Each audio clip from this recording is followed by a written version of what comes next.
Virus ಪ್ರಕರಣಗಳು ದಿನದಿಂದ ದಿನಕ್ಕೆ ಹೆಚ್ಚಾಗ್ತಾ ಇವೆ. ಕೊರೋನಾ ವೈರಸ್ ತಡೆಗಟ್ಟಲು ಸಿಎಂ ಬಿಎಸ್ವೈ ಮಾಸ್ಟರ್ ಪ್ಲಾನ್ ರೂಪಿಸಿದ್ದಾರೆ. 5 ಸಚಿವರ ಟಾಸ್ಕ್ ಫೋರ್ಸ್ ತಂಡವನ್ನು ರಚಿಸಿದ್ದಾರೆ. ವಿಧಾನಸಭೆಯಲ್ಲಿ ವಿಶೇಷ ಸಚಿವ ಸಂಪುಟ ಸಭೆ ನಡೆಸಿ ಬಳಿಕ ಮಾತನಾಡಿದ ಸಿಎಂ ಯಡಿಯೂರಪ್ಪ, ಆರೋಗ್ಯ ಸಚಿವ ಬಿ ಶ್ರೀರಾಮುಲು ಅಧ್ಯಕ್ಷತೆಯಲ್ಲಿ 4 ಸಚಿವರ ಟಾಸ್ಕ್ ಫೋರ್ಸ್ ತಂಡ ರಚನೆ ಮಾಡಿದ್ದೇವೆ. ಈ ಟೀಮ್ ಪ್ರತಿದಿನ ಸಭೆ ಸೇರಿ ಅಪ್ಡೇಟ್ ಮಾಡಬೇಕು ಅಂತ ಹೇಳಿದರು. ಇನ್ನು ಮಾರ್ಚ್ 31ರವರೆಗೆ ಮಾಲ್, ಚಿತ್ರಮಂದಿರಗಳು ಹಾಗೂ ಮದುವೆ ಕಲ್ಯಾಣ ಮಂಟಪಗಳನ್ನು ಬಂದ್ ಮಾಡಲಾಗಿದೆ. ನಗರ ಪಾಲಿಕೆ, ಸ್ಥಳೀಯ ಸಂಸ್ಥೆಗಳು, ಪಂಚಾಯಿತಿ ಚುನಾವಣೆಯನ್ನು ಮುಂದೂಡಿಕೆ ಮಾಡಲಾಗಿದೆ. ಜಾತ್ರೆ ಸಮಾರಂಭಗಳಿಗೆ ಸರ್ಕಾರ ಮತ್ತೆ 1 ವಾರಗಳ ಕಾಲ ನಿಷೇಧ ಹೇರಿದೆ. ಒಂದು ಟಾಸ್ಕ್ ಫೋರ್ಸ್ ಅನ್ನು ಮಾಡಿದ್ದೇವೆ. ಡಾಕ್ಟರ್ ಸುಧಾಕರ್, ಡಾಕ್ಟರ್ ಅಶ್ವಥ್ ನಾರಾಯಣ್, ಮಾನ್ಯ ಬಸವರಾಜ ಬೊಮ್ಮಾಯಿ, ಶ್ರೀರಾಮುಲು, ಈ 5 ಜನ ಪ್ರತಿನಿತ್ಯ ಸೇರಬೇಕು. ಪ್ರತಿನಿತ್ಯ ಏನು ಅವ್ರಿಗೆ ರಿಪೋರ್ಟ್ ಬಂದಿರುತ್ತೆ ಅದನ್ನ ಜನತೆಗೆ ತಿಳಿಸಿ ಜಾಗೃತಿ ಮೂಡಿಸುವಂತ ಕೆಲಸ ಮಾಡಬೇಕು ಅಂತ ಹೇಳಿ ಟಾಸ್ಕ್ ಫೋರ್ಸ್ ಅನ್ನು ರಚನೆ ಮಾಡಿದ್ದೇವೆ. ಕೊರೋನಾ ತಡೆಗೆ 200 ಕೋಟಿ ಬಿಡುಗಡೆ ಆಗಿದೆ. ಹಣ ಬಿಡುಗಡೆ ಮಾಡೋದಕ್ಕೆ ಸಂಪುಟ ತೀರ್ಮಾನ ನೀಡಿದೆ ಅಂತ ವಿಧಾನಸೌಧದಲ್ಲಿ ಡಾಕ್ಟರ್ ಸುಧಾಕರ್ ಮಾಹಿತಿ ಕೊಟ್ಟರು. ವಿದೇಶದಿಂದ ಬಂದವರಿಗೆ ಕಡ್ಡಾಯ ನಿಗಾ ವಹಿಸಲಾಗಿದೆ. 15 ದಿನ ಕಡ್ಡಾಯ ಐಸೋಲೇಷನ್ಗೆ ಕ್ರಮ ಕೈಗೊಳ್ಳಲಾಗಿದೆ. ಹೋಟೆಲ್ಲು, ರೆಸಾರ್ಟ್ ಬಳಸೋದಕ್ಕೆ ನಿರ್ಧಾರ ಮಾಡಲಾಗಿದೆ. ಜನಸಂದಣಿ ಸೇರುವಂತಹ ಸಭೆಗಳೆಲ್ಲ ಬಂದ್ ಮಾಡಲಾಗುತ್ತೆ. ವಿದೇಶದಿಂದ ಬರುವವರ ಕೈಗೆ ಸ್ಟಾಂಪ್ ಹಾಕಲಾಗುತ್ತೆ ಎಂದರು. ಎಲ್ಲ ಅಂತಾರಾಷ್ಟ್ರೀಯ ಪ್ರಯಾಣಿಕರಿಗೆ ಸ್ಟಾಂಪ್ ಹಾಕಲಾಗುತ್ತೆ ಅಂತ ಈ ಸಂದರ್ಭದಲ್ಲಿ ತಿಳಿಸಿದ್ರು. ಯಾರು ಆತಂಕ ಪಡಬೇಕಾಗಿಲ್ಲ, ಆದರೆ ಮುನ್ನೆಚ್ಚರಿಕೆ ಅಗತ್ಯ ಅಂದರು. ಈವರೆಗೆ 1,17,306 ಪ್ರಯಾಣಿಕರ ತಪಾಸಣೆಯನ್ನ ಮಾಡಲಾಗಿದೆ ಅಂತ ಮಾಹಿತಿ ಕೊಟ್ಟರು. ಸೋಂಕು ಕಾಣಿಸಿಕೊಂಡ ತಕ್ಷಣ ಜನರು ಆತಂಕ ಪಡಬೇಕಾಗಿಲ್ಲ ಅಂದರು. ಯಾರು ಅಂತಾರಾಷ್ಟ್ರೀಯ ಪ್ರಯಾಣಿಕರು ಬರ್ತಾರೆ ಅವ್ರಿಗೆಲ್ರಿಗೂ ಕೂಡ ಬಲಗೈ ಮೇಲೆ ಅವ್ರಿಗೆ ಸ್ಟ್ಯಾಂಪ್ ಅನ್ನು ಹಾಕುವಂಥದ್ದು. ಇವರು ಹೊರದೇಶದಿಂದ ಬಂದಿದ್ದಾರೆ, ಹಾಗಾಗಿ ಪ್ರೈಮರಿ ಕಾಂಟ್ಯಾಕ್ಟ್ಸ್ ಇರ್ಬೋದು, ಸೆಕೆಂಡರಿ ಕಾಂಟ್ಯಾಕ್ಟ್ಸ್ ಇರ್ಬೋದು, ಇವರು ಕೂಡ ಎಚ್ಚರದಿಂದ ಇರ್ತಾರೆ. ರಾಜ್ಯಾದ್ಯಂತ ಕೊರೋನಾ ವೈರಸ್ ಬಗ್ಗೆ ಆತಂಕ ಹೆಚ್ಚಾಗಿದೆ. ಇಂದು ಬೆಂಗಳೂರಿನ 3 ಕೊರೋನಾ ವೈರಸ್ ತಗುಲಿರುವುದನ್ನು ಆರೋಗ್ಯ ಇಲಾಖೆ ದೃಢಪಡಿಸಿದೆ. ಈ ಮೂಲಕ ಕರ್ನಾಟಕದಲ್ಲಿ ಕೊರೋನಾ ಸೋಂಕಿತರ ಸಂಖ್ಯೆ 14ಕ್ಕೆ ಏರಿಕೆಯಾಗಿದೆ. ಈ ಬಗ್ಗೆ ಆರೋಗ್ಯ ಸಚಿವ ಬಿ ಶ್ರೀರಾಮುಲು ಟ್ವೀಟ್ ಮೂಲಕ ಖಚಿತಪಡಿಸಿದ್ದಾರೆ. ಸೋಂಕಿತರಿಬ್ಬರು ಬೆಂಗಳೂರಿನರೇ ಆಗಿರುವುದರಿಂದ ಸಿಲಿಕಾನ್ ಸಿಟಿಯಲ್ಲಿ ಆತಂಕ ಹೆಚ್ಚಾಗಿದೆ. 56 ವರ್ಷ ವಯಸ್ಸಿನ ಒಬ್ಬರು ಹಾಗೂ 25 ವರ್ಷ ಮಹಿಳೆಗೆ ಕೊರೋನಾ ಸೋಂಕು ತಗುಲಿರುವುದು ದೃಢಪಟ್ಟಿದೆ. ಇವರಿಬ್ಬರು ಬೆಂಗಳೂರಿನವರಾಗಿದ್ದು ಅವರ ಪ್ರಯಾಣದ ಮಾಹಿತಿಯನ್ನು ಸಂಗ್ರಹಿಸಲಾಗಿದೆ. 56 ವರ್ಷದ ಒಬ್ಬರು ಮಾರ್ಚ್ 6ರಂದು ಅಮೆರಿಕ ಪ್ರವಾಸದಿಂದ ಹಿಂತಿರುಗಿದ್ರು. 25 ವರ್ಷದ ಇನ್ನೊಬ್ಬ ಮಹಿಳೆ ಸ್ಪೇನ್ ಪ್ರವಾಸದಿಂದ ಹಿಂತಿರುಗಿದ್ರು. ಇಬ್ಬರನ್ನೂ ಈಗಾಗಲೇ ಆಸ್ಪತ್ರೆಯಲ್ಲಿ ಪ್ರತ್ಯೇಕವಾಗಿರಿಸಿ ಚಿಕಿತ್ಸೆಗೆ ಒಳಪಡಿಸಲಾಗಿದೆ ಎಂದು ವೈದ್ಯಕೀಯ ಶಿಕ್ಷಣ ಸಚಿವ ಡಾಕ್ಟರ್ ಸುಧಾಕರ್ ಮಾಹಿತಿಯನ್ನ ನೀಡಿದರು. ಇಲ್ಲ ಅಮೆರಿಕೆಯಿಂದ ಬಂದವರೇ, ಸ್ವಿಟ್ಜರ್ಲೆಂಡ್ ಇಂದ ಬಂದವರೇ, ಸ್ಪೇನ್ ಇಂದ ಬಂದಿದ್ದಾರೆ, ಈ ರೀತಿಯಲ್ಲಿ ಬೇರೆ ಬೇರೆ ದೇಶಗಳಿಂದ ಬಂದಿರೋರು ಮಾನ್ಯ ದೇಶ. ಆ 3 ಮಧ್ಯ ಪ್ರೈಮರಿ ಕಾಂಟ್ಯಾಕ್ಟ್ಸ್ ಮನೆಯಲ್ಲಿರ್ತಕ್ಕಂಥ ಪತ್ನಿ, ಮಗಳು ಅಥವಾ ಅವ್ರ ಜೊತೆಯಲ್ಲಿ ವಿದೇಶದಿಂದ ಬಂದಂತ ಸಹೋದ್ಯೋಗಿ. ವಿಧಾನಸೌಧದಲ್ಲೂ ಕೊರೋನಾ ಭಯ ಇದೆ. ಜನನಾಯಕರು ಜಾಗೃತಿ ವಹಿಸುತ್ತಿದ್ದಾರೆ. ಸಿಎಂ ಬಿಎಸ್ ಯಡಿಯೂರಪ್ಪನವರು ವಿಧಾನಸೌಧದ ಒಳಗೆ ಹೋಗಬೇಕಾದ್ರೆ ಹ್ಯಾಂಡ್ ಸ್ಯಾನಿಟೈಸರ್ ಬಳಸಿ ಒಳಗೆ ಹೋದರು. ಇನ್ನು ಸಚಿವ ವಿ ಸೋಮಣ್ಣಗೆ ಕೂಡ ಥರ್ಮಲ್ ಸ್ಕ್ರೀನಿಂಗ್ಗೆ ಒಳಗಾಗಿ ವಿಧಾನಸೌಧದ ಪ್ರವೇಶ ಮಾಡಿದ್ರು. ಇನ್ನು ವಿಪಕ್ಷ ನಾಯಕ ಸಿದ್ದರಾಮಯ್ಯನವರು ಕೂಡ ಥರ್ಮಲ್ ಸ್ಕ್ರೀನಿಂಗ್ ಪರೀಕ್ಷೆ ಮಾಡಿಸ್ಕೊಂಡ್ರು. ಹ್ಯಾಂಡ್ ಸ್ಯಾನಿಟೈಸರ್ ಹಾಕೊಂಡು ಸಂದರ್ಭದಲ್ಲಿ ಸಿದ್ದರಾಮಯ್ಯನವರು ಚಪ್ಪಾಳೆ ತಟ್ಟಿದ್ದು ಗಮನ ಸೆಳೆಯಿತು. ಹೀಗೆ ಜನಪ್ರತಿನಿಧಿಗಳು ಥರ್ಮಲ್ ಸ್ಕ್ರೀನಿಂಗ್ ಬಳಸಿ ಅದಾದ ಮೇಲೆ ಹ್ಯಾಂಡ್ ಸ್ಯಾನಿಟೈಸರ್ ಬಳಕೆ ಮಾಡಿ ಒಳ ಪ್ರವೇಶ ಮಾಡಿದ್ದಾರೆ. ಮಾಜಿ ಸಚಿವ ಎಚ್.ಡಿ. ರೇವಣ್ಣ ಜ್ಯೋತಿಷ್ಯ ಶಾಸ್ತ್ರವನ್ನ ಹೆಚ್ಚು ನಂಬ್ತಾರೆ. ಈಗ ಕರೋನಾ ಭೀತಿಗೂ ರೇವಣ್ಣ ಕ್ಯಾರೆ ಎಂದಿಲ್ಲ. ಸ್ಯಾನಿಟೈಸರ್ ಬಳಸದೆ ವಿಧಾನಸೌಧದ ಒಳಗೆಂಟ್ರಿ ಕೊಟ್ಟರು.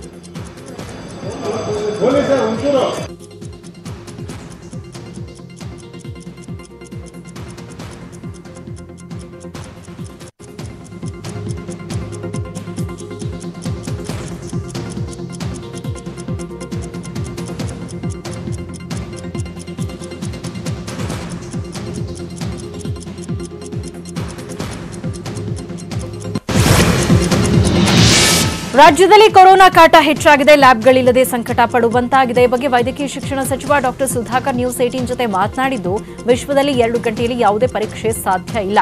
ರಕ್ತ ಪರೀಕ್ಷೆ ನಡೆಸಲು ಕಡಿಮೆ ಅಂದ್ರೂ 4 ಗಂಟೆ ಟೈಮ್ ಬೇಕು ಅಂತ ಹೇಳಿದ್ರು. ಯಾರಿಗೆ ರೋಗದ ಲಕ್ಷಣಗಳಿವೆ, ಯಾರು ಗುರುತಿಸಲ್ಪಟ್ಟ ದೇಶಗಳಿಂದ ಬರ್ತಾರೆ, ಅವರಿಗೆ ಪರೀಕ್ಷೆ ಅವಶ್ಯಕತೆ ಇದೆ. ಬೆಂಗಳೂರಿನಲ್ಲಿ 3 ಲ್ಯಾಬ್ ಇದೆ. ಹಾಸನ, ಮೈಸೂರು, ಶಿವಮೊಗ್ಗದಲ್ಲಿದೆ.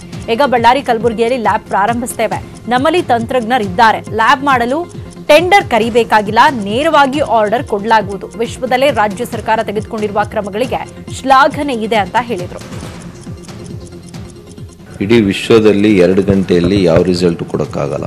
ವಿಶ್ವದಲ್ಲಿ ಕರ್ನಾಟಕ ಸರ್ಕಾರ ತಗೊಂಡಿರ್ತಕ್ಕಂಥ ಕ್ರಮಗಳ ಬಗ್ಗೆ ನಮಗೆ ಶ್ಲಾಘನೆ ಬರ್ತಾ ಇದೆ. ಹೆಚ್ಚು ಅವಕಾಶಗಳು ಈ COVID-19 ಬರಲಿಕ್ಕೆ ಯಾವ್ಯಾವ ಜಿಲ್ಲೆ ಸಾಫ್ಟ್ ಟಾರ್ಗೆಟ್ಸ್ ಇದೆ ಅಂಥ ಕಡೆ ನಾವು ಮೊದಲನೇ ಪ್ರಾಶಸ್ತ್ಯದಲ್ಲಿ ಮಾಡ್ತೀವಿ. ಮೈಸೂರಲ್ಲಿ ಹಕ್ಕಿ ಜ್ವರದ ಹಾವಳಿ ಹೆಚ್ಚಾಗ್ತಾ ಇದೆ. ಜಿಲ್ಲೆಯಲ್ಲಿ ಹಕ್ಕಿ ಜ್ವರ ಖಾತ್ರಿ ಆಗ್ತಿದ್ದ ಹಾಗೇನೆ ಜಿಲ್ಲಾಡಳಿತ ಕಲ್ಲಿಂಗ್ ಆಪರೇಷನ್ ಮಾಡ್ತಾ ಇದೆ. ಇನ್ನು ಇತ್ತ ಮೈಸೂರಿನ ಜಯಚಾಮರಾಜೇಂದ್ರ ಮೃಗಾಲಯದಲ್ಲಿ ಕಟ್ಟೆಚ್ಚರ ವಹಿಸಲಾಗಿದೆ. ಮೃಗಾಲಯದಲ್ಲಿ ಹಕ್ಕಿ ಜ್ವರ ವೈರಾಣುಗಳು ನಿಯಂತ್ರಿಸೋದಕ್ಕೆ ಔಷಧಿ ಸಿಂಪಡಿಸುವ ಕಾರ್ಯ ಜೋರಾಗಿ ನಡೀತಾ ಇದೆ. ಹಕ್ಕಿ ಜ್ವರ ಇರೋದ್ರಿಂದ ಆಹಾರ ಪದ್ಧತಿಯಲ್ಲೂ ಕೂಡ ಬದಲಾವಣೆ ಮಾಡಲಾಗಿದೆ. ಪ್ರಾಣಿಗಳಿಗೆ ಕೋಳಿ ಮಾಂಸ ಬದಲು ಬೇರೆ ಮಾಂಸ ವಿತರಣೆ ಮಾಡಲಾಗ್ತಾ ಇದೆ. ಇನ್ನು ಮೈಸೂರು ಅರಮನೆಯ ವೃತ್ತದಲ್ಲಿ ತಂತಿಗೆ ಸಿಲುಕಿ ಪಾರಿವಾಳ ಸಾವನ್ನಪ್ಪಿದೆ. ನಿನ್ನೆಯಿಂದ ಅರಮನೆ ಚಾಮರಾಜ ಒಡೆಯರ್ ಸರ್ಕಲ್ನಲ್ಲೇ ಪಾರಿವಾಳ ಸತ್ತು ನೇತಾಡ್ತಾ ಇತ್ತು. ಹಕ್ಕಿ ಜ್ವರ ಭೀತಿ ಹಿನ್ನೆಲೆಯಲ್ಲಿ ಯಾರೂ ಕೂಡ ಇತ್ತ ಗಮನವನ್ನು ಹರಿಸಿಲ್ಲ. ಇನ್ನು ಮೈಸೂರಲ್ಲಿ 5 ಜನರಿರೋ 5 ತಂಡದಿಂದ ಕಲ್ಲಿಂಗ್ ಆಪರೇಷನ್ ಮುಂದುವರೆದಿದೆ. ಚಾಮರಾಜನಗರ ಜಿಲ್ಲೆಯಲ್ಲೂ ಕೊರೋನಾ ಕೋಲಾಹಲ ಸೃಷ್ಟಿಸಿದೆ. ಕೊರೋನಾ ಭೀತಿಯಿಂದಾಗಿ ಕೊಳ್ಳೇಗಾಲದ ವಿದ್ಯಾರ್ಥಿಗಳು ಫಿಲಿಪೈನ್ಸ್ನಿಂದ ಬರಲಾಗದೆ ಪರದಾಡ್ತಾ ಇದ್ದಾರೆ.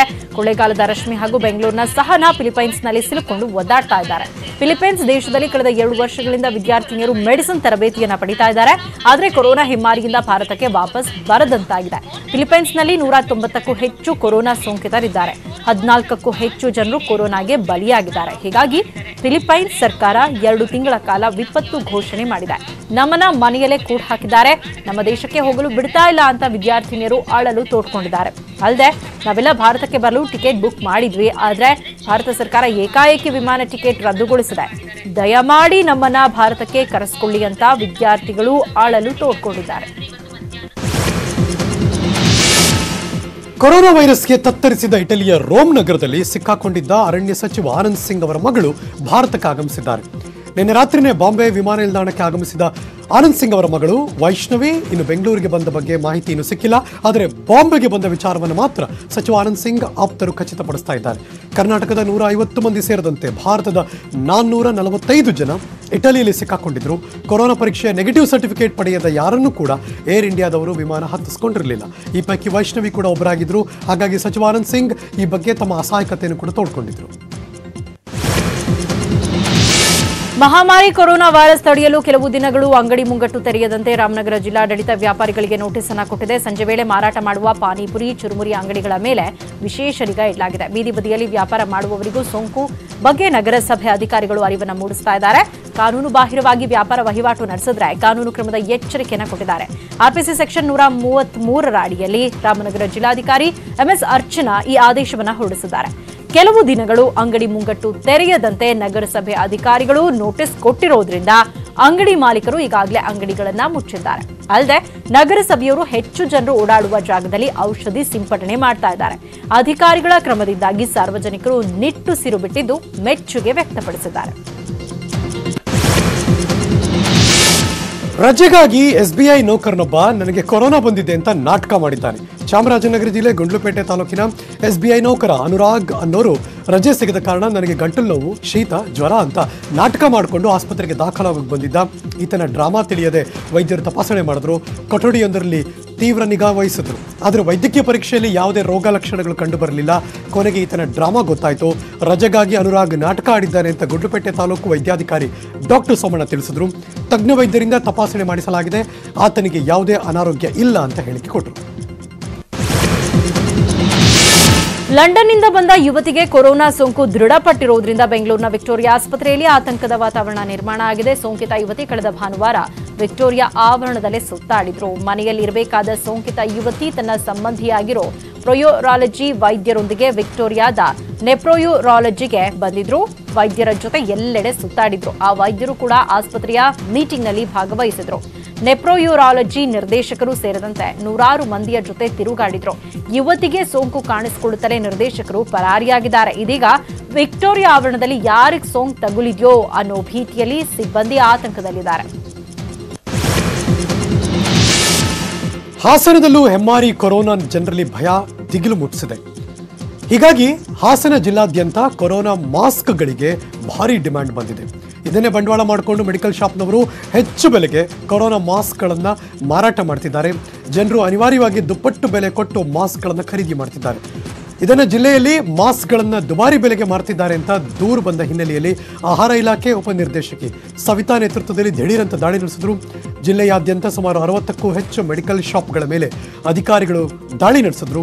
ದುಬಾರಿ ಬೆಲೆಗೆ ಮಾಸ್ಕ್ ಮಾರಾಟ ಮಾಡ್ತಿದ್ದವರಿಗೆ 20,000 ರೂಪಾಯಿ ಫೈನ್ ಹಾಕಿದ್ರು. ಕೊರೋನಾ ಮಾಸ್ಕ್ಗಳನ್ನು ದುಬಾರಿ ಬೆಲೆಗೆ ಮಾರಾಟ ಮಾಡಿದರೆ ಕಠಿಣ ಕಾನೂನು ಕ್ರಮ ಕೈಗೊಳ್ಳೋದಾಗಿ ಅಧಿಕಾರಿಗಳು ಖಡಕ್ ವಾರ್ನಿಂಗ್ ಕೊಟ್ಟರು. ರಾಜ್ಯದಲ್ಲಿ ಕೊರೋನಾ ಭೀತಿ ಹೆಚ್ಚಾಗಿದೆ. ಈ ನಡುವೆ ಸದನ ಬೇಕಾ ಅನ್ನೋ ಪ್ರಶ್ನೆ ಎಲ್ಲರನ್ನೂ ಕಾಡ್ತಾ ಇದೆ. ಜನರೊಂದಿಗೆ ಜಾಗೃತಿ ಮೂಡಿಸುವ ಬದಲು ಇಲ್ಲಿ ಸುಮ್ಮನೆ ಚರ್ಚೆಯಲ್ಲಿ ಪಾಲ್ಗೊಳ್ಳೋದು ಸರಿಯಲ್ಲ ಅನ್ನೋ ಅಭಿಪ್ರಾಯ ಎಲ್ಲರಲ್ಲೂ ಕೇಳಿ ಬರ್ತಾ ಇದೆ. ಈಗಾಗಲೇ ಕೇರಳ, ಮಧ್ಯಪ್ರದೇಶದಲ್ಲಿ ಕೊರೋನಾ ಹಿನ್ನೆಲೆಯಲ್ಲಿ ಸದನವನ್ನ ಮುಂದೂಡಲಾಗಿದೆ. ಇನ್ನೂ ಸದನ ಬೇಕಾ ಬೇಡವಾ ಅನ್ನೋ ಬಗ್ಗೆ ಶಾಸಕರು ತಮ್ಮದೇ ಆದ ಅಭಿಪ್ರಾಯವನ್ನ ವ್ಯಕ್ತಪಡಿಸಿದರು. ಇಂಥ ಸಂದರ್ಭದಲ್ಲಿ ನಾವೆಲ್ಲ ಶಾಸನ ಸಭೆಯಲ್ಲಿ ಕುಳಿತು ಕೆಲಸ ಮಾಡೋದಕ್ಕಿಂತ ನಮ್ಮ ಕ್ಷೇತ್ರದಲ್ಲಿದ್ದು ಇದನ್ನ ಅವೇರ್ನೆಸ್ ಮೂಡಿಸಿ ಎಚ್ಚರಿಕೆ ವಹಿಸುವಂಥದ್ದು ಮಾಡ್ತೀವಿ. ಸದನದಿಂದ ಆಗಿರ್ತಕ್ಕಂಥದ್ದು ಬಹಳಷ್ಟು ಒಳ್ಳೆ ಕೆಲಸಗಳು ಕೂಡ ಈ ಕೊರೋನಾ ವೈರಸ್ ಬಗ್ಗೆ ಆಗ್ತಾ ಇದೆ. ಯಾಕಂದರೆ ಅವೇರ್ನೆಸ್ಸು ಸದನ ನಡೆಯೋದ್ರಿಂದ ಟಿ ವಿನಲ್ಲೆಲ್ಲ ಕೂಡ ಬಿತ್ತರ ಆಗ್ತಾ ಇರೋದ್ರಿಂದ ಮತ್ತು ಎಲ್ಲ ಹತ್ರನೂ ಆರೋಗ್ಯ ಇಲಾಖೆಗೆ ಕೊಡ್ತಕ್ಕಂಥ ಡೈರೆಕ್ಷನ್ಸು ಸಾಮೂಹಿಕವಾಗಿ ಕೊಡ್ತಕ್ಕಂಥದ್ದು ಏನಿದೆ ಅದಾಗ್ತಾ ಇದೆ. ಸರ್ಕಾರ ಕರೋನಾ ಹೆಸರಿನಲ್ಲಿ ಎಲ್ಲೋ ಒಂದು ಕಡೆ ಪಲಾಯನವಾದ ಮಾಡ್ತು, ಸದನವನ್ನು ಪೂರ್ಣ ನಡೆಸಲಿಲ್ಲ ಅನ್ನುವಂಥ ಆರೋಪಕ್ಕೆ ಗುರಿ ಆಗಬಾರ್ದು ಅಂತ ಹೇಳಿ ಸನ್ಮಾನ್ಯ ಯಡಿಯೂರಪ್ಪನವರು ತೀರ್ಮಾನ ಮಾಡಿ ಸದನವನ್ನು ನಡೆಸ್ತಾ ಇದ್ದಾರೆ. ಎಲ್ಲ ರೀತಿಯ ಮುನ್ನೆಚ್ಚರಿಕೆ ಕ್ರಮವನ್ನು ಇಡೀ ರಾಜ್ಯಾದ್ಯಂತ ತಗೊಂಡಿದ್ದೇವೆ. ಬೆಣ್ಣೆನಗರಿ ದಾವಣಗೆರೆಯಲ್ಲೂ ಕೊರೋನಾ ವೈರಸ್ ಜೊತೆ ಜನರಲ್ಲಿ ಹಕ್ಕಿ ಜ್ವರ ಭೀತಿ ಕೂಡ ಭಯ ಹುಟ್ಟಿಸ್ತಾ ಇದೆ. ಹೀಗಾಗಿ ಪಾಲಿಕೆ ಅಧಿಕಾರಿಗಳು ಹಕ್ಕಿಗಳನ್ನು ಕೊಲ್ಲೋದಕ್ಕೆ ಕಲ್ಲಿಂಗ್ ಆಪರೇಷನ್ ಮಾಡ್ತಿದ್ದಾರೆ. ಕಲ್ಲಿಂಗ್ ಆಪರೇಷನ್ 12 ಸಿಬ್ಬಂದಿಗೆ ಬನ್ನಿಕೋಡು ಪಶು ವೈದ್ಯಕೀಯ ಚಿಕಿತ್ಸಾ ಕೇಂದ್ರದಲ್ಲಿ PPE ಕಿಟ್ ಅನ್ನ ಅಧಿಕಾರಿಗಳು ವಿತರಿಸಿದ್ದಾರೆ. ಇನ್ನು ಹರಿಹರ ತಾಲೂಕಿನ ಬನ್ನಿಕೋಡು ಗ್ರಾಮದಲ್ಲಿ ಹಕ್ಕಿ ಜ್ವರ ಕಾಣಿಸಿಕೊಂಡಿತ್ತು. ಕಲ್ಲಿಂಗ್ ಆಪರೇಷನ್ನಲ್ಲಿ ಭಾಗವಹಿಸುವ ಸಿಬ್ಬಂದಿಗೆ ಸೋಂಕು ತಗುಲದಂತೆ ಮುನ್ನೆಚ್ಚರಿಕಾ ಕ್ರಮವಾಗಿ PPE ಕಿಟ್ ಕೊಡಲಾಗಿದೆ. 1167 ಕೋಳಿಗಳ ಕಲ್ಲಿಂಗ್ ಆಪರೇಷನ್ ನಡೆಯಲಿದೆ. ಕಲ್ಲಿಂಗ್ ಆಪರೇಷನ್ ಅದಾದ ಮೇಲೆ ಸಿಬ್ಬಂದಿಗೆ 14 ದಿನಗಳ ಕಾಲ ಹೌಸ್ ಕ್ವಾರಂಟೈನ್ ವ್ಯವಸ್ಥೆ ಕೂಡ ಮಾಡಲಾಗಿದೆ. ಸೋಂಕು ಹರಡದಂತೆ ತಡೆಗಟ್ಟೋದಕ್ಕೆ ಮುಂಜಾಗ್ರತಾ ಕ್ರಮಗಳನ್ನು ಕೈಗೊಳ್ಳಲಾಗಿದೆ. ಬೀದರ್ ಜಿಲ್ಲೆಯಲ್ಲೂ ಸಾಂಕ್ರಾಮಿಕ ರೋಗಗಳ ಹಾವಳಿ ಜನರಲ್ಲಿ ದಿಗಿಲನ್ನು ಹುಟ್ಟಿಸಿದೆ. ಕೊರೋನಾ ಮಹಾಮಾರಿ ಜೊತೆ ಹುಮ್ನಾಬಾದ್ ತಾಲೂಕಿನ ನಂದಗಾವ ಗ್ರಾಮದಲ್ಲಿ ಒಂದೇ ವಾರದಲ್ಲಿ 50ಕ್ಕೂ ಹೆಚ್ಚು ಹಂದಿಗಳು ಸಾವನ್ನಪ್ಪಿವೆ. ಇದು ಜಿಲ್ಲೆಯ ಜನರಲ್ಲಿ ಆತಂಕ, ಭಯ, ದಿಗಿಲನ್ನು ಹುಟ್ಟಿಸಿದೆ. ಹೀಗಾಗಿ ಪಶು ಇಲಾಖೆ ಅಧಿಕಾರಿಗಳು ಜೀವಂತ ಹಂದಿಗಳ ರಕ್ತದ ಮಾದರಿಯನ್ನ ಸ್ಯಾಂಪಲ್ ಅನ್ನ ಇದೀಗ ಲ್ಯಾಬ್ಗೆ ಕಳುಹಿಸಿದ್ದಾರೆ. ವರದಿ ಬಂದ ಬಳಿಕ ಹಂದಿಗಳ ಸಾವಿಗೆ ನಿಖರ ಕಾರಣ ಗೊತ್ತಾಗಲಿದೆ. ಹಂದಿಗಳ ನಿಗೂಢ ಸಾವು ಜನರಲ್ಲಿ ಆತಂಕವನ್ನ ಸೃಷ್ಟಿಸಿದೆ. Corona virus note, ticket, paper ಮೂಲಕನೂ ಕೂಡ ಹರಡುವ ಸಾಧ್ಯತೆ ಹೆಚ್ಚಾಗಿದೆ. ಹೀಗಾದರೂ ಬೆಂಗಳೂರಿನ BMTC ಬಸ್ಗಳಲ್ಲಿ ಮ್ಯಾನ್ಯುವಲ್ ಟಿಕೆಟ್ ವಿತರಿಸಲಾಗ್ತಾ ಇದೆ. ಬಾಬುಸಾಪಾಳ್ಯ, KR ಪುರಂ ಸೇರಿದಂತೆ ಹಲವು ಮಾರ್ಗಗಳ ಬಸ್ನಲ್ಲಿ ಈಗಲೂ ಮ್ಯಾನ್ಯುವಲ್ ಟಿಕೆಟ್ ಕೊಡ್ತಿದ್ದಾರೆ. ಮ್ಯಾನ್ಯುವಲ್ ಟಿಕೆಟ್ ವಿತರಣೆಯಿಂದ ಪ್ರಯಾಣಿಕರು ಭಯ ಪಡ್ತಿದ್ದಾರೆ. ಈ ಟಿಕೆಟ್ಗಳನ್ನು ಕಂಡಕ್ಟರ್ ನಾಲಿಗೆ ಹಚ್ಚಿ ಕೊಡ್ತಿರೋದ್ರಿಂದ ಪ್ರಯಾಣಿಕರಲ್ಲಿ ಸೋಂಕು ಹರಡುವ ಭೀತಿ ಕೂಡ ಎದುರಾಗಿದೆ. ಇನ್ನು ಕೊರೋನಾ ವೈರಸ್ BMTCಗೆ ಭಾರಿ ಹೊಡೆತ ಕೊಟ್ಟಿದೆ. BMTCಯಲ್ಲಿ ಒಟ್ಟು 6,400 ಬಸ್ಗಳಿವೆ. ಅದರಲ್ಲಿ ಪ್ರತಿದಿನ 1,80,00,000 ರೂಪಾಯಿ ಕಲೆಕ್ಷನ್ ಆಗ್ತಾ ಇತ್ತು. ಆದರೆ ಇದೀಗ 1,30,00,000 ರೂಪಾಯಿ ಸಮೀಪದಲ್ಲಿ ಕಲೆಕ್ಷನ್ ಆಗ್ತಾ ಇದೆ. ಇನ್ನು AC ವೈರಸ್ ಹರಡುವ ಭಯದಲ್ಲಿ ಬೆಂಗಳೂರಿನ AC ಬಸ್ಗಳು ಖಾಲಿ ಹೊಡಿತಾವೆ. AC ಬಸ್ಗಳಲ್ಲಿ ಪ್ರಯಾಣಿಕರಿದ್ರೆ ಕೊರೋನಾ ಬರಬಹುದು ಅನ್ನೋ ಭಯದಲ್ಲಿ ಜನರು ನಾನ್ AC ಬಸ್ಗಳಲ್ಲಿ ಹೆಚ್ಚು ಪ್ರಯಾಣ ಮಾಡ್ತಾ ಇದ್ದಾರೆ. BMTC ಸಾಮಾನ್ಯ ಬಸ್ಗಳ ಶೇಕಡ 70ಕ್ಕೂ ಹೆಚ್ಚು ಪ್ರಯಾಣಿಕರಿಂದ ಪ್ರಯಾಣ ಮಾಡ್ತಾ ಇದ್ದಾರೆ. ವಿದೇಶಿ ಕೊರೋನಾ ಶಂಕಿತರ ಸ್ಕ್ರೀನಿಂಗ್ ನಡೀತಿರೋ ಕ್ವಾರಂಟೈನ್ ಸೆಂಟರ್ಗೆ ಆರೋಗ್ಯ ಇಲಾಖೆ ಆಯುಕ್ತ ಪಂಕಜ್ ಕುಮಾರ್ ಪಾಂಡೆ ಮಧ್ಯರಾತ್ರಿ ಭೇಟಿ ಕೊಟ್ಟರು, ಪರಿಶೀಲನೆ ನಡೆಸಿದರು. ಬೆಂಗಳೂರು ಗ್ರಾಮಾಂತರ ಜಿಲ್ಲೆಯ ದೇವನಹಳ್ಳಿ ಹತ್ತಿರ ಇರೋ ಆಕಾಶ್ ಆಸ್ಪತ್ರೆಯಲ್ಲಿರೋ ಈ ಸೆಂಟರ್ಗೆ ದಿಢೀರಂತ ಭೇಟಿ ಕೊಟ್ಟರು ಪಂಕಜ್ ಕುಮಾರ್ ಪಾಂಡೆ. ವಿದೇಶಗಳಿಂದ ಬಂದ ಪ್ರಯಾಣಿಕರಿಗೆ ಯಾವ ರೀತಿ ತಪಾಸಣೆ ಮಾಡಲಾಗ್ತಿದೆ ಅಂತ ಪರಿಶೀಲನೆ ಮಾಡಿದ್ರು. ಕೆಂಪೇಗೌಡ ಏರ್ಪೋರ್ಟ್ಗೆ ವಿದೇಶದಿಂದ ಬಂದ ಪ್ರಯಾಣಿಕರನ್ನ ಕರ್ಕೊಂಡ್ಬಂದು ಇಲ್ಲಿ ಅಧಿಕಾರಿಗಳು ಸ್ಕ್ರೀನಿಂಗ್ ಮಾಡ್ತಿದ್ದಾರೆ. ಪರಿಶೀಲನೆ ಸಂದರ್ಭದಲ್ಲಿ ಆರೋಗ್ಯ ಇಲಾಖೆ ಆಯುಕ್ತರಿಗೆ state nodal officer Srirangaiah, Bengaluru ಗ್ರಾಮಾಂತರದ ಜಿಲ್ಲಾಧಿಕಾರಿ PN ರವೀಂದ್ರ ಸಾಥ್ ಕೊಟ್ಟರು. ಹೆಮ್ಮಾರಿ ಕೊರೋನಾ ಎಫೆಕ್ಟ್ ಇತಿಹಾಸ ಪ್ರಸಿದ್ಧ ಬೇಲೂರು ಚನ್ನಕೇಶವ ಸ್ವಾಮಿ ರಥೋತ್ಸವದ ಮೇಲೂ ಬಿದ್ದಿದೆ. ಕೊರೋನಾ ಮಹಾಮಾರಿಯಿಂದಾಗಿ 900 ವರ್ಷಗಳ ಇತಿಹಾಸದಲ್ಲಿ ಪ್ರಪ್ರಥಮ ಬಾರಿಗೆ ಜನರಿಲ್ಲದೆ ಬೇಲೂರು ಚನ್ನಕೇಶವ ರಥೋತ್ಸವ ನಡೆಯಲಿದೆ. ಸರ್ಕಾರ ಜಾತ್ರಾ ಮಹೋತ್ಸವಕ್ಕೆ ನಿಷೇಧ ಹೇರಿದೆ. ಹೀಗಾಗಿ ಮಾರ್ಚ್ 28ರಿಂದ ಏಪ್ರಿಲ್ 10ರವರೆಗೆ ನಡೆಯಬೇಕಾಗಿದ್ದ ಬೇಲೂರು ಚನ್ನಕೇಶವ ಜಾತ್ರಾ ಮಹೋತ್ಸವವನ್ನ ಯಾವುದೇ ವಿಜೃಂಭಣೆ ಇಲ್ಲದೆ ಸಾರ್ವಜನಿಕರಿಗೆ ನಿಷೇಧ ಹೇರಿ ದೇವಾಲಯದ ಪ್ರಾಂಗಣದ ಒಳಗೆ ನಡೆಸುವುದಕ್ಕೆ ಸೂಚಿಸಲಾಗಿದೆ. ಸಿಲಿಕಾನ್ ಸಿಟಿ ಬೆಂಗಳೂರಲ್ಲಿ ಕೊರೋನಾ ಎಫೆಕ್ಟ್ ಜೋರಾಗೇ ಇದೆ. ಹೀಗಾಗಿ ಕಳೆದ ಒಂದು ವಾರದಿಂದ ಬೆಂಗಳೂರು ಅಕ್ಷರಶಃ ಸ್ತಬ್ಧವಾಗಿದೆ. ಕೊರೋನಾ ಮಹಾಮಾರಿಯಿಂದಾಗಿ ಜನ ಮನೆ ಬಿಟ್ಟು ಹೊರಗೆ ಬರೋದಕ್ಕೆ ಹಿಂದೇಟು ಹಾಕ್ತಿದ್ದಾರೆ. ಈಗ ಮುಂಜಾಗ್ರತಾ ಕ್ರಮವಾಗಿ ಜನ ದಿನಸಿ ವಸ್ತುಗಳ ಖರೀದಿಗೆ ಸೂಪರ್ ಮಾರ್ಕೆಟ್ಗಳಿಗೆ ಮುಗಿಬಿದ್ದಿದ್ದಾರೆ. ಬೆಂಗಳೂರಿನ Malleshwaram super market, Big Bazaar ಜನರಿಂದ ತುಂಬಿ ತುಳುಕ್ತಾ ಇತ್ತು. ದಿನಬಳಕೆ ವಸ್ತುಗಳನ್ನು ಹೆಚ್ಚಾಗಿ ಖರೀದಿ ಮಾಡಿ ಮನೆಯಲ್ಲೇ ಶೇಖರಣೆ ಮಾಡ್ಕೊಳ್ಳೋದಕ್ಕೆ ಗೃಹಿಣಿಯರು ಪ್ಲಾನ್ ಮಾಡ್ಕೊಂಡಿದ್ದಾರೆ. ಮುಂದೆ ಪರಿಸ್ಥಿತಿ ಹೇಗಿರುತ್ತೋ ಏನೋ ಗೊತ್ತಿಲ್ಲ. ಸೇಫ್ಟಿಗೋಸ್ಕರ ಜನ ಬಂದು 1 ತಿಂಗಳಿಗಾಗುವಷ್ಟು ದಿನಸಿ ವಸ್ತುಗಳನ್ನು ಖರೀದಿ ಮಾಡ್ತಿದ್ರು.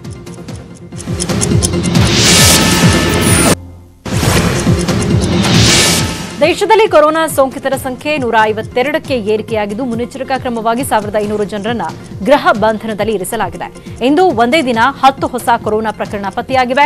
ಪುಣೆಯಲ್ಲಿ ಹೊಸದಾಗಿ ಕೊರೋನಾ ವೈರಸ್ ಪ್ರಕರಣ ಪತ್ತೆಯಾಗಿದೆ. ಫ್ರಾನ್ಸ್ನಿಂದ ಬಂದಿದ್ದ ವ್ಯಕ್ತಿಯನ್ನ ಕೊರೋನಾ ವೈರಸ್ ಕಂಡುಬಂದಿದೆ. ಈ ವ್ಯಕ್ತಿಯಲ್ಲಿ ಇಂಗ್ಲೆಂಡ್ನಿಂದ ಭಾರತಕ್ಕೆ ವಾಪಸ್ಸಾದ ಪಶ್ಚಿಮ ಬಂಗಾಳದ 18 ವರ್ಷದ ಯುವಕನಲ್ಲಿ ಕೊರೋನಾ ವೈರಸ್ ಪತ್ತೆಯಾಗಿದೆ. ಸೌದಿ ಅರೇಬಿಯಾಕ್ಕೆ ಹೋಗಿದ್ದ ಬಿಜೆಪಿ ಸಂಸದ ಸುರೇಶ್ ಪ್ರಭು ಭಾರತಕ್ಕೆ ಮರಳಿ ಬಂದ ನಂತರ ಕೊರೋನಾ ವೈರಸ್ ಪರೀಕ್ಷೆಯನ್ನ ಸಹ ಮಾಡಿಸಿಕೊಂಡಿದ್ರು. ಪರೀಕ್ಷೆಯಲ್ಲಿ ಅವರಲ್ಲಿ ಕೊರೋನಾ ಸೋಂಕು ಇಲ್ಲ ಅಂತ ದೃಢವಾಗಿದೆ. ಆದರೂ ಕೂಡ ಮುಂಜಾಗ್ರತಾ ಕ್ರಮವಾಗಿ ಸ್ವ ಇಚ್ಛೆಯಿಂದ ಮನೆಯಲ್ಲಿಯೇ 14 ದಿನಗಳ ಕಾಲ ಐಸೋಲೇಷನ್ಗೆ ಒಳಗಾಗೋದಕ್ಕೆ ಅವರು ನಿರ್ಧಾರ ಮಾಡಿದ್ದಾರೆ. ಉಪರಾಷ್ಟ್ರಪತಿ ಎಂ ವೆಂಕಯ್ಯ ನಾಯ್ಡು ಅವರಿಗೆ ಬರೆದ ಪತ್ರದಲ್ಲಿ ಈ ಐಸೋಲೇಷನ್ ಅವಧಿ ಮುಗಿಯುವವರೆಗೂ ಸಂಸತ್ ಅಧಿವೇಶನಗಳಿಗೆ ಹಾಜರಾಗೋದಕ್ಕೆ ಸಾಧ್ಯ ಇಲ್ಲ ಅಂತ ಬಿಜೆಪಿ ಮುಖಂಡ ಸುರೇಶ್ ಪ್ರಭು ಕೇಳಿಕೊಂಡಿದ್ದಾರೆ. ಚೀನಾ ಬಿಟ್ರೆ ಕೊರೋನಾ ವೈರಸ್ ಸೋಂಕಿನಿಂದ ಅತಿ ಹೆಚ್ಚು ಬಾಧಿತವಾಗಿರುವ ಇಟಲಿ ದೇಶದಲ್ಲಿ ಈಗ ತುರ್ತು ಪರಿಸ್ಥಿತಿ ನಿರ್ಮಾಣವಾಗಿದೆ. ಇಟಲಿಯಲ್ಲಿ ಸಾವನ್ನಪ್ಪಿದವರಲ್ಲಿ ವಯೋವೃದ್ಧರೇ ಹೆಚ್ಚು, ಆದರೆ ಬೇರೆ ವಯೋಮಾನದವರಿಗೂ ಸೋಂಕು ತಗುಲಿದೆ. ಇದೇ ವೇಳೆ ಇಟಲಿಯಲ್ಲಿ ಕೊರೋನಾ ವೈರಸ್ ಬಾಧಿತ ರೋಗಿಗಳಿಗೆ ಚಿಕಿತ್ಸೆ ನೀಡಲು ಸಂಪನ್ಮೂಲ ಸಾಕಾಗ್ತಾ ಇಲ್ಲ. ಅಲ್ಲಿಯ ಆರೋಗ್ಯ ವ್ಯವಸ್ಥೆ ಬಹುತೇಕ ಕುಸಿದಿದೆ. ಮುಗಿಬೀಳ್ತಾ ಇರುವ ಕೊರೋನಾ ಶಂಕಿತರಿಗೆ ಚಿಕಿತ್ಸೆಯನ್ನ ನೀಡೋದಕ್ಕೆ ಸಾಧ್ಯ ಆಗ್ತಾ ಇಲ್ಲ. 80 ವರ್ಷ ಮೇಲ್ಪಟ್ಟ ವೃದ್ಧರಿಗೆ ಕೊರೋನಾ ಚಿಕಿತ್ಸೆ ನೀಡೋದನ್ನ ನಿಲ್ಲಿಸಿದೆ. ಆ ಸಂಪನ್ಮೂಲವನ್ನ ಬೇರೆ ರೋಗಿಗಳಿಗೆ ಬಳಸಲು ನಿರ್ಧರಿಸಿದೆ. ಇಟಲಿ ಸರ್ಕಾರದ ಈ ಕ್ರಮಕ್ಕೆ ಕಾರಣವೂ ಇದೆ. 80 ವರ್ಷ ಮೇಲ್ಪಟ್ಟ ವೃದ್ಧರಲ್ಲಿ ರೋಗ ನಿರೋಧಕ ಶಕ್ತಿ ತೀರಾ ಕಡಿಮೆ ಇರುತ್ತೆ. ಕೊರೋನಾ ವೈರಸ್ ರೋಗ ತಡೆಯಲು ಇವರಿಂದ ಸಾಧ್ಯವಿಲ್ಲ. ಇವರಿಗೆ ಕೊರೋನಾ ಬಂದ್ರೆ ಬದುಕುಳಿಯುವ ಸಾಧ್ಯತೆ ಕಡಿಮೆ. ಹೀಗಾಗಿ ಚಿಕಿತ್ಸೆಯ ಸಂಪನ್ಮೂಲವನ್ನ ಇವರಿಗೆ ವ್ಯಯಿಸುವ ಬದಲು ಪ್ರಾಣ ಉಳಿಯುವ ಸಾಧ್ಯತೆ ಇರೋರಿಗೆ ವಿನಿಯೋಗಿಸಬಹುದು ಎಂಬುದು ಅಲ್ಲಿನ ಆರೋಗ್ಯ ತಜ್ಞರ ಅಭಿಪ್ರಾಯವಾಗಿದೆ.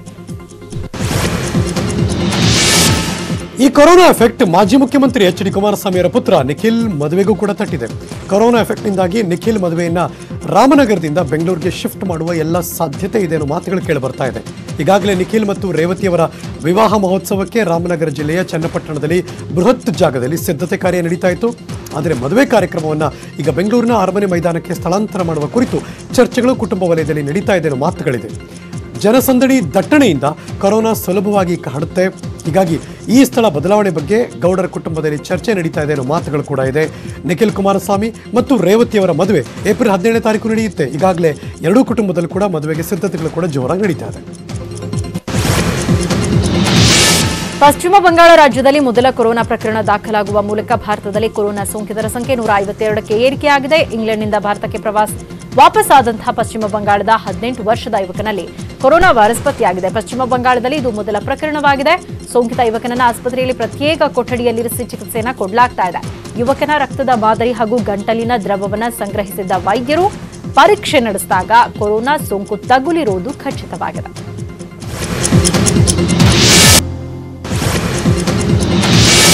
ಕೊರೋನಾ ಭೀತಿ ನಡುವೆ ಜನರು ಅನಗತ್ಯ ಪ್ರಯಾಣವನ್ನ ತಪ್ಪಿಸದಿದ್ದರೆ ಮುಂಬೈನಲ್ಲಿ ಬಸ್ ಮತ್ತು ರೈಲು ಸಂಚಾರವನ್ನ ಸ್ಥಗಿತಗೊಳಿಸಲಾಗುವುದು ಅಂತ ಸಿಎಂ ಠಾಕ್ರೆ ಎಚ್ಚರಿಕೆ ಕೊಟ್ಟಿದ್ದಾರೆ. ಸುದ್ದಿಗಾರರ ಜೊತೆ ಮಾತನಾಡಿದ್ರು ಉದ್ಧವ್ ಠಾಕ್ರೆ. ಜನರು ಅನಗತ್ಯವಾಗಿ ಪ್ರಯಾಣಿಸಬೇಡಿ, ಗುಂಪು ಸೇರಬೇಡಿ ಅಂತ ಮನವಿ ಮಾಡಿಕೊಂಡ್ರು. ಇದೇ ಸಂದರ್ಭದಲ್ಲಿ ಸರ್ಕಾರಿ ಕಚೇರಿಗಳಿಗೆ ಈ 7 ದಿನ ಯಾವುದೇ ರಜೆ ಇರೋದಿಲ್ಲ ಅಂತ ಹೇಳಿಕೆ ಕೊಟ್ಟರು. ಮಂಗಳವಾರ ಒಂದೇ ದಿನ ಮಹಾರಾಷ್ಟ್ರದಲ್ಲಿ 40 ಜನರಲ್ಲಿ ಕೊರೋನಾ ಪಾಸಿಟಿವ್ ಇರೋದು ದೃಢಪಟ್ಟಿದೆ. ರಾಜ್ಯದಲ್ಲಿ ಓರ್ವ ವ್ಯಕ್ತಿ ಕೋವಿಡ್-19ಗೆ ಬಲಿಯಾಗಿದ್ದಾನೆ ಅಂತ ಹೇಳಿಕೆ ಕೊಟ್ಟರು. ಕೊರೋನಾ ಸೋಂಕಿತರಲ್ಲಿ 39 ಮಂದಿಯ ಆರೋಗ್ಯ ಸ್ಥಿರವಾಗಿದೆ. ಓರ್ವ ವ್ಯಕ್ತಿಯ ಆರೋಗ್ಯ ಗಂಭೀರ ಆಗಿದೆ. ಇವರಲ್ಲಿ 26 ಜನ ಪುರುಷರು ಮತ್ತು 14 ಮಂದಿ ಮಹಿಳೆಯರು ಇದ್ದಾರೆ ಅಂತ ಉದ್ಧವ್ ಠಾಕ್ರೆ ತಿಳಿಸಿದರು. ಕೊರೋನಾ ಜಾಗೃತಿಗಾಗಿ ಸಿನಿಮಾ ತಾರೆಯರು ಹಾಗೂ ಸೆಲೆಬ್ರಿಟಿಗಳು ಸೋಷಿಯಲ್ ಮೀಡಿಯಾಗಳಲ್ಲಿ ಸೇಫ್ ಹ್ಯಾಂಡ್ ಚಾಲೆಂಜ್ ಅನ್ನು ಮಾಡ್ತಾ ಇದ್ದಾರೆ. ಕೈ ತೊಳೆದು ವಿಡಿಯೋ ಶೇರ್ ಮಾಡ್ತಾ ಇದ್ದಾರೆ. ಇದು ವಿಶ್ವ ಆರೋಗ್ಯ ಸಂಸ್ಥೆ ಪ್ರಾರಂಭಿಸಿರೋ ಚಾಲೆಂಜ್. ಇದೀಗ ಭಾರತದ ಸಿನಿಮಾ ನಟರು ಈ ಜಾಗೃತಿಗೆ ಕೈ ಜೋಡಿಸಿದ್ದಾರೆ. ಕೊರೋನಾದಿಂದ ದೂರವಿರಲು ಆಗಾಗ ಕೈ ತೊಳಿಬೇಕು ಅಂತ ಕ್ರಿಕೆಟ್ ದೇವರು ಸಚಿನ್ ತೆಂಡೂಲ್ಕರ್, ಬಾಲಿವುಡ್ ನಟಿಯರಾದ Deepika Padukone, Anushka Sharma, badminton star P V Sindhu, hockey ಆಟಗಾರ್ತಿ Rani Rampal, Hollywood star Arnold safe hand challenge ಅನ್ನು ಮಾಡಿದ್ದಾರೆ.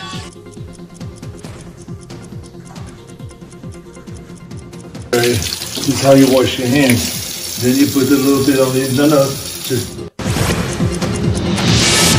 ಕೊರೋನಾ ವೈರಸ್ ಭೀತಿಯಿಂದ ಜಮ್ಮು ಕಾಶ್ಮೀರದ ವೈಷ್ಣೋದೇವಿ ಯಾತ್ರೆ ಬಂದ್ ಆಯಿತು. ಜಮ್ಮು ಕಾಶ್ಮೀರದಲ್ಲಿ ಅಂತಾರಾಜ್ಯ ಬಸ್ ಸೇವೆಗೂ ಕೂಡ ನಿಷೇಧ ಹೇರಲಾಗಿದೆ. ಇವತ್ತಿಂದ ಜಮ್ಮು ಕಾಶ್ಮೀರದಿಂದ ಬೇರೆ ಬೇರೆ ರಾಜ್ಯಕ್ಕೆ ಯಾವುದೇ ಬಸ್ ಹೋಗೋ ಹಾಗಿಲ್ಲ. ಹೊರ ರಾಜ್ಯಗಳಿಂದ ಕಣಿವೆ ನಾಡಿಗೆ ಬಸ್ಗಳು ಕೂಡ ಬರೋ ಹಾಗಿಲ್ಲ. ಉಧಂಪುರ್ನಲ್ಲಿ ಸಾರ್ವಜನಿಕ ಸಾರಿಗೆ ಅಮಾನತು ಮಾಡಲಾಗಿದೆ. ಮುಂದಿನ ಆದೇಶದವರೆಗೂ ಕೂಡ ಪೂಂಚ್ ಜಿಲ್ಲೆ ಕೂಡ ಬಂದ್ ಮಾಡಲಾಗಿದೆ. ಕೊರೋನಾ ಹಾವಳಿಯಿಂದ ಪ್ರಪಂಚವನ್ನ ಪಾರು ಮಾಡುವಂತೆ ನಟ ಲವ್ಲಿ ಸ್ಟಾರ್ ಪ್ರೇಮ್ ಉರುಳು ಸೇವೆ ಮಾಡಿದ್ದಾರೆ. ಮಂತ್ರಾಲಯದಲ್ಲಿ ಉರುಳು ಸೇವೆ ಸಲ್ಲಿಸಿದ ಲವ್ಲಿ ಸ್ಟಾರ್ ಪ್ರೇಮ್ ಕೊರೋನಾ ಭೀತಿಯಿಂದ ವಿಶ್ವವನ್ನ ಕಾಪಾಡುವಂತೆ ಉರುಳು ಸೇವೆ ಮಾಡಿದ್ದಾರೆ. ನೆನೆಯಷ್ಟೇ ಮಂತ್ರಾಲಯಕ್ಕೆ ಕುಟುಂಬ ಸಮೇತ ಭೇಟಿ ಕೊಟ್ಟಿದ್ದ ಪ್ರೇಮ್ ಈ ವೇಳೆ ಕನ್ನಡ ಚಿತ್ರರಂಗಕ್ಕೆ ಒಳ್ಳೆಯದಾಗಲಿ ಹಾಗೂ ಕೊರೋನಾ ಹಾವಳಿಯಿಂದ ಪಾರು ಮಾಡಲಿ ಅಂತ ಉರುಳು ಸೇವೆಯನ್ನ ಮಾಡಿದ್ದಾರೆ. ರಾಘವೇಂದ್ರ ರಾಘವೇಂದ್ರ ರಾಘವೇಂದ್ರ ನಿನ್ನಿರಿ, ನಾಮ ಸ್ಮರಣೆಯಿಂದ ನಿಜಾನಂದವನ್ನು ಹೊಂದಿರಿ. ರಾಘವೇಂದ್ರ ರಾಘವೇಂದ್ರ ರಾಘವೇಂದ್ರ ನಿನ್ನಿರಿ, ನಾಮ ಸ್ಮರಣೆಯಿಂದ ನಿಜಾನಂದವನ್ನು ಹೊಂದಿರಿ.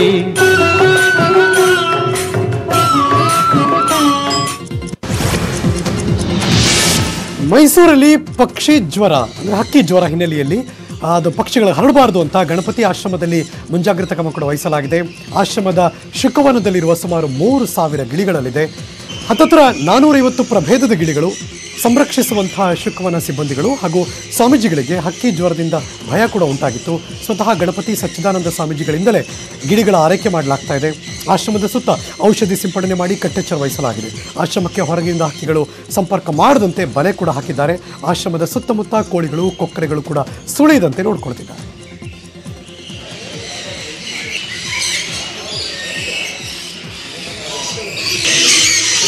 ನಮ್ಮೆಲ್ಲರಿಗೂ ಗೊತ್ತಿರೋ ಹಾಗೆ ಮೈಸೂರಿನ ಹೊರವಲಯದಲ್ಲಿ ಗಣಪತಿ ಸಚ್ಚಿದಾನಂದ ಆಶ್ರಮ ಇದೆ. ಸ್ವಾಮೀಜಿಗಳೇ ಸ್ವತಃ ಅಲ್ಲಿ ಗಿಳಿಗಳನ್ನು ಕೂಡ ಸಾಕ್ತಿದ್ದಾರೆ. ಇದೀಗ ನೋಡ್ತಿರುವಂಥ ಬೆಳವಣಿಗೆ ಹಕ್ಕಿ ಜ್ವರ ತುಂಬ ಕಾಡ್ತಾ ಇದೆ.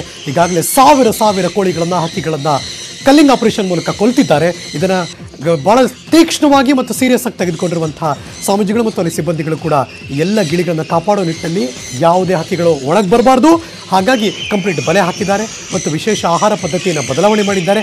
ಅಲ್ಲೇನು ಬೆಳೀತಾರೆ ಅದೇ ಆಹಾರವನ್ನು ಅವರಿಗೆ ಕೊಡ್ತಿದ್ದಾರೆ. ನೀವು ಗಮನಿಸ್ತಿರುವ ಪ್ರಕಾರ ಸ್ವತಃ ಸ್ವಾಮೀಜಿಗಳೇ ಆ ಗಿಳಿಗಳ ಆರೈಕೆ ಮಾಡ್ತಿದ್ದಾರೆ.